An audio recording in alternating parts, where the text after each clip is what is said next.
Quand la plaisance prend son envol, le résultat est là, un bateau à tire-d'aile. La traction par kite par cerf-volant est désormais réalité. La promesse ne date pas d'hier. Sur le bassin d'Arcachon, on y travaille depuis une douzaine d'années. Et au salon nautique, la société Beyond the Sea, au-delà des mers, est déjà bien connue. Même s'il tombe, il flotte. Oui. On le ramène.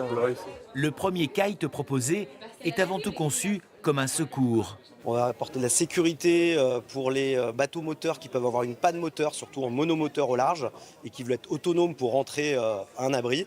Il va apporter du plaisir sur n'importe quel bateau moteur, puisqu'on peut couper le moteur et profiter du plaisir du vent et de naviguer sans bruit.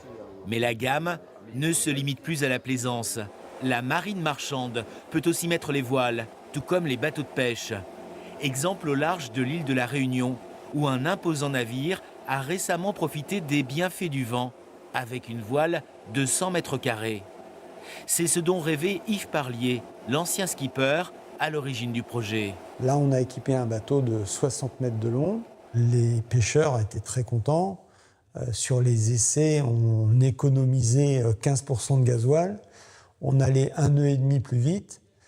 Et donc, pour les pêcheurs, c'est vraiment un gros plus aujourd'hui, surtout avec le prix du gasoil. Recule-toi encore un petit peu, Laurine. Top. Et on va mettre le kite face au vent. Retour sur le salon nautique d'Arcachon. L'équipe de Beyond the Sea veut hisser haut ses trouvailles. Il va travailler tout seul, on ne dirige pas, on se laisse porter par le vent. Le kite, une réponse simple, une première réponse à la pollution des activités maritimes.